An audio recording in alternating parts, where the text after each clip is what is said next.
Salut tout le monde et bienvenue dans cette nouvelle vidéo de réparation. Aujourd'hui donc on va réparer ce que vous avez sous les yeux, c'est-à-dire mon écran de PC Asus. Alors c'est un écran de PC que j'ai depuis 3 ans environ, peut-être un peu plus de 3 ans. Donc c'est un écran Asus que j'ai récupéré, il partait tout simplement pour du recyclage.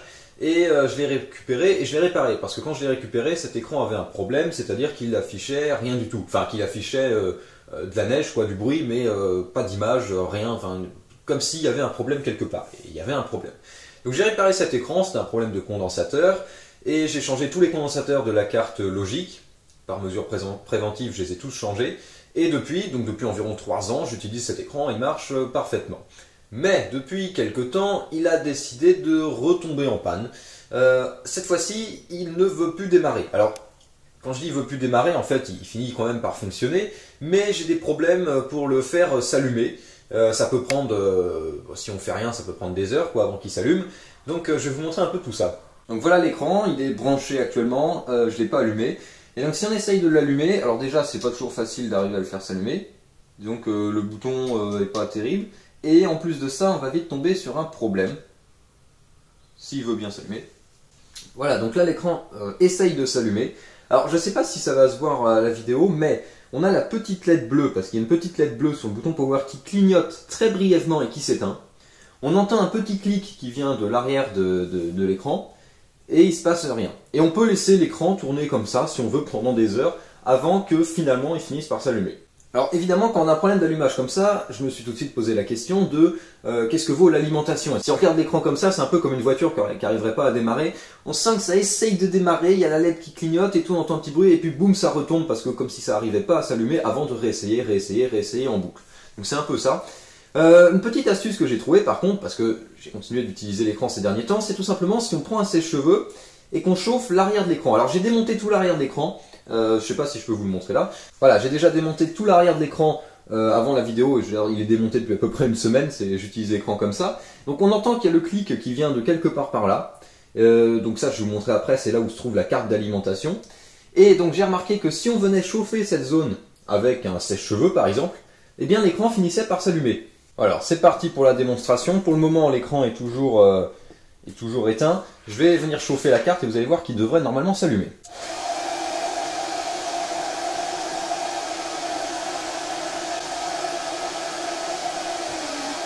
Et voilà le travail. Après avoir chauffé un peu l'écran, on remarque que il s'allume. Et une fois qu'il est allumé, il fonctionne parfaitement. On peut l'utiliser pendant des heures. Enfin, il va pas s'éteindre de lui-même.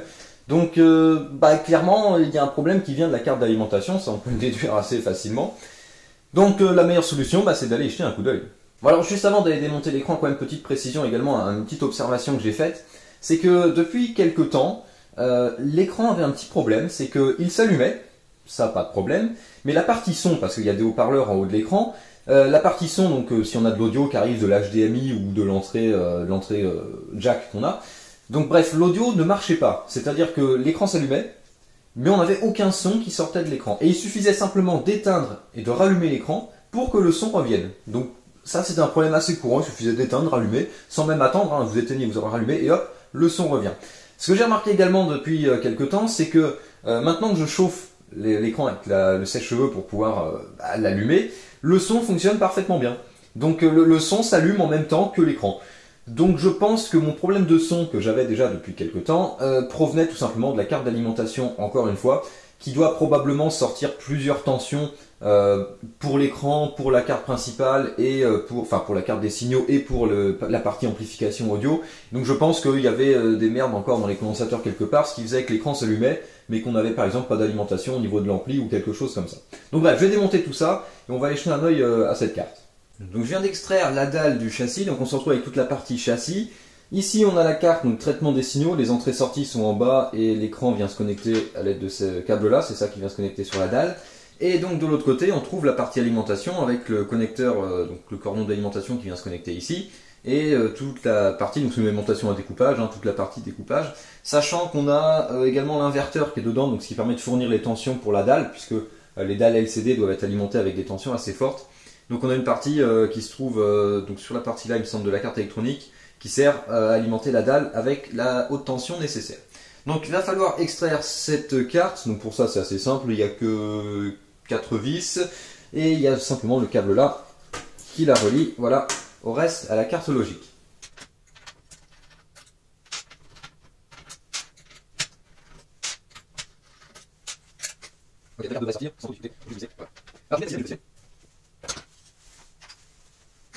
Alors j'ai oublié de préciser avant d'extraire la carte, mais faites très attention avec ce genre de carte d'alimentation, parce que dedans, il ne faut pas oublier que bien sûr c'est connecté aux 230 volts, donc toujours déconnecter ça avant de commencer à y toucher. Mais on a également sur ces cartes des condensateurs qui sont de puissance assez élevée, notamment on a normalement un condensateur principal, voilà, qui se trouve ici, qui dans le cas présent doit faire dans les 400 et quelques volts. D'accord, donc il fait 450 volts dans le cas présent, et ce truc-là peut facilement conserver une charge. Donc si vous y touchez, ça peut très vite mal finir. Donc normalement, enfin, c'est pas censé être mortel, mais bon, on sait jamais. Donc bref, ne surtout pas toucher à une carte, hein, quoi qu'il en soit, surtout la partie qui se trouve au niveau de l'alimentation. Alors généralement, c'est séparé en deux ici, ce qui fait la séparation, c'est la grande ligne noire qu'on a là. On a la partie haute tension, découpage, normalement on a une partie qui est plus basse tension. Bon, dans tous les cas, évitez de toucher les deux, parce que dans les deux cas, on peut avoir du courant. Donc la première chose à faire, c'est de mesurer s'il reste du courant dans ce condensateur, avant de pouvoir opérer sur la carte. Ok, donc il reste environ 10 volts dans le condensateur, bon, sachant que ça va se décharger au fur et à mesure. En 10 volts, on est sur de la basse tension, c'est normalement pas dangereux. Bon, évitez, quoi qu'il en soit, évitez de mettre les doigts dessus. Faites toujours attention avec les alimentations comme ça, généralement ça met du temps à se décharger, hein. Parfois il faut plusieurs heures à une carte pour se décharger, voire plusieurs jours, mais c'est quand même assez rare là. Mais généralement voilà, il faut plusieurs heures avant que tout soit complètement déchargé. Donc en attendant, faites attention où vous mettez les doigts. Donc nous, ce qui nous intéresse, c'est tous les condensateurs. Alors j'ai déjà travaillé sur cette carte, tout simplement pour regarder un peu les condensateurs, quelles valeurs ils avaient, etc. Alors visuellement, tous les condensateurs sont OK. Il n'y a pas de condensateurs qui ont gonflé, qui ont éclaté ou quoi que ce soit. Donc visuellement, c'est bon. Mais visiblement, il y a quand même un problème. Alors je tiens quand même à préciser que même si visuellement des condensateurs sont bons, c'est pas pour ça qu'ils sont OK électriquement.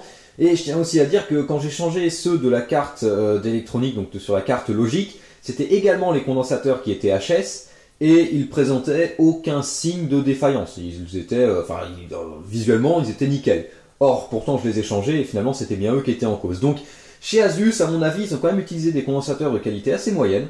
Parce que cet écran n'a que, bon maintenant il y a 9 ans, mais quand je l'ai récupéré il avait que 6 ans, et il y avait déjà des condensateurs HS, donc c'est pas terrible quand même.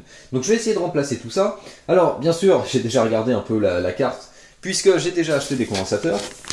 Et donc sur cette carte on trouve du condensateur en 681 microfarad 25 volts, on trouve du 470 microfarad en 25 volts, on trouve du 1000 microfarad en 16 volts, et on trouve du 50 volts 220 microfarad. Donc on trouve tout ça de condensateur, sachant que j'ai pas racheté le condensateur principal qui se trouve ici. Je sais pas s'il est HS, alors c'est possible que ce soit lui qui pose problème. Bon, j'en doute un petit peu. Je l'ai pas racheté parce que simplement ça c'est des condensateurs qui valent beaucoup plus cher. Un condensateur de petite taille comme ça, ce qu'on a là, ça vaut quelques centimes ou dizaines de centimes. Un condensateur comme ça vaut plutôt 5-6 euros. Donc je l'ai pas racheté. Je verrai bien si c'était une bonne idée ou une mauvaise idée. Donc j'espère que celui-là fonctionne. Sinon j'essaierai d'en trouver un autre. Je vais en avoir un équivalent comme ça quelque part à traîner parce que c'est assez courant sur les alimentations à découpage. Donc j'aurais pouvoir peut-être récupérer ça quelque part. Ok, donc j'ai mis le fer à souder à chauffer. J'ai sorti la lampe pour y voir un peu plus clair. Pour changer les condensateurs, bon bah va falloir enlever un peu comme on peut. Un conseil, ça serait d'enlever les condensateurs par valeur, c'est-à-dire de changer parce que finalement il n'y a que 4 types de condensateurs sur cette carte. Donc le mieux à mon avis c'est de les changer par exemple commencer avec ceux-là, les 16 000 microfarad, commencer avec ceux-là, comme ça on les enlève, on les remplace, parce que ce qu'il faut éviter de faire c'est mettre les mauvais condensateurs au mauvais endroit, sinon là ça peut clairement poser problème. Ah, et pour information supplémentaire, ici et là, les deux blocs que vous avez là, avec les petits condensateurs de chaque côté, tout ça c'est la partie inverteur, c'est ce qui va alimenter le rétroéclairage de l'écran. Donc ici il y a de la haute tension qui sort par les connecteurs là. Donc faut faire gaffe à cette partie-là. Alors normalement quand c'est éteint c'est bon, mais quand c'est allumé faites gaffe avec les écrans LCD parce qu'on peut très vite se prendre une décharge très importante. Généralement ça fait mal. Sachant que c'est valable pour les écrans comme ça LCD, c'est valable pour les télés, mais c'est valable également pour les PC portables où on retrouve sur les PC portables LCD, on retrouve la même chose. Bien sûr maintenant avec les écrans LED c'est moins courant parce que les rétroéclairages à LED ont normalement besoin d'une tension d'alimentation beaucoup plus faible, donc on n'a plus ces histoires d'inverteurs.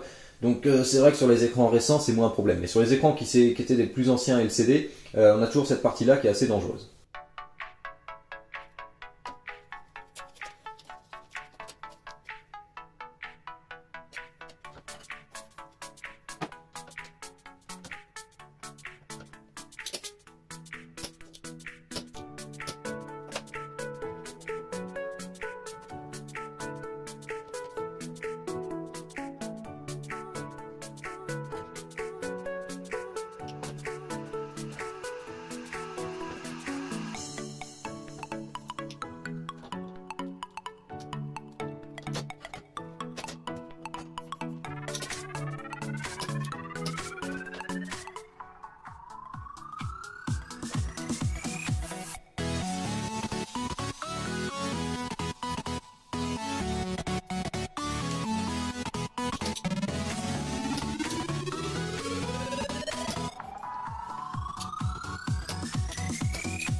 Ok, donc j'ai fini le travail de soudure pour tous les condensateurs que j'avais à changer.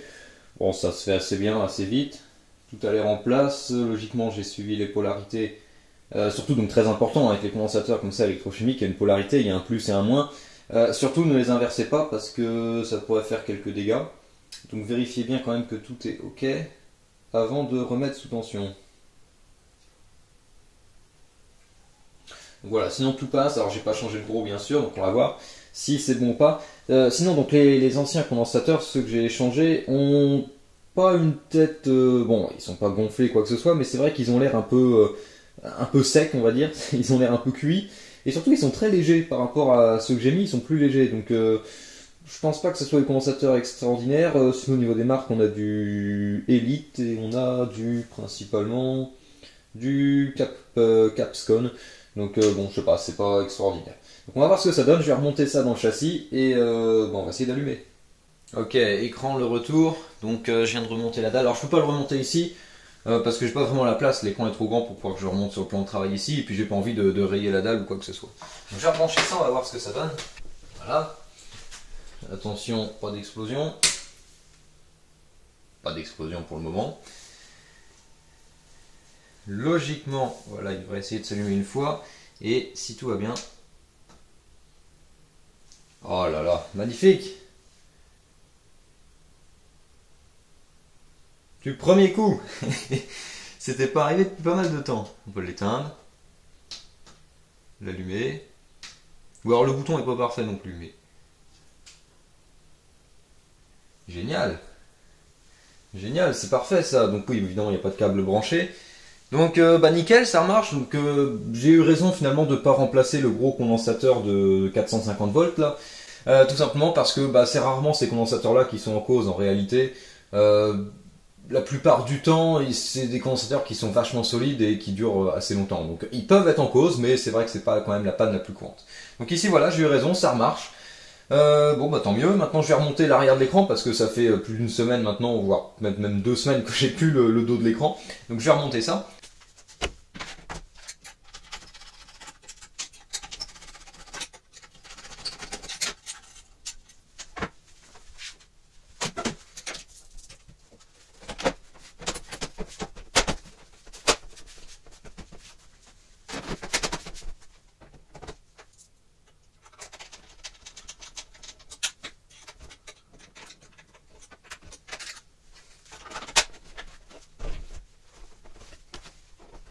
Et voilà le travail, l'écran est réassemblé, remonté, tout est bon, nickel. Alors il est un peu épais comme écran parce que c'est un écran qui date de 2009, donc bah forcément c'est un peu plus fin aujourd'hui. Asus avait adopté un style qui était assez rond à l'arrière, du coup ça fait qu'il est assez épais pour pas grand chose en fait, pour du vide. Sinon bon, ça reste un bon écran, c'est du 27 pouces en 1920 par 1200, donc on est un peu plus grand que du Full HD. Donc c'était du format 16 dixième, ça se faisait beaucoup à ce moment-là. Aujourd'hui on utilise beaucoup plus du 16 neuvième. Mais le 16 dixième a des avantages, notamment quand on veut travailler sur des photos, des vidéos. On peut afficher donc un format 16 neuvième 1920 par 1080 complet, tout en gardant la barre des tâches et puis le logiciel éventuellement par-dessus. Donc ça reste assez intéressant, ça marche bien. Pour le moment, il tourne encore très bien, même pour les standards d'aujourd'hui. Voilà, 1920 par 1200, il y a suffisamment de pixels, hein, c'est pas de la 4K, c'est sûr, mais ça reste pas mal. Et puis bah voilà, tant qu'il marche, c'est bon. Sinon bah pour la réparation ici, il y en a pour 2 euros quoi. Enfin oui, pour le prix des condensateurs, les condensateurs ça vaut pas grand chose, donc ouais. Pour 2 euros en gros, on a un écran qui refonctionne. Le plus cher là-dedans, c'est presque les frais de port, donc j'avais acheté autre chose avec, donc ça va. Mais c'est le problème souvent quand on veut acheter des condensateurs ou des pièces électroniques comme ça, c'est que en soi ça coûte rien, mais il y en a pour plus cher de frais de port à côté. Donc si vous pouvez vous les procurer près de chez vous, c'est encore mieux. Voilà, donc je pense que j'ai rien à ajouter, une bonne réparation, ça marche, c'est nickel. Voilà, si vous avez des choses à dire, n'hésitez pas, il y a les commentaires, et moi, bah, je vous dis salut à tous, et à la prochaine.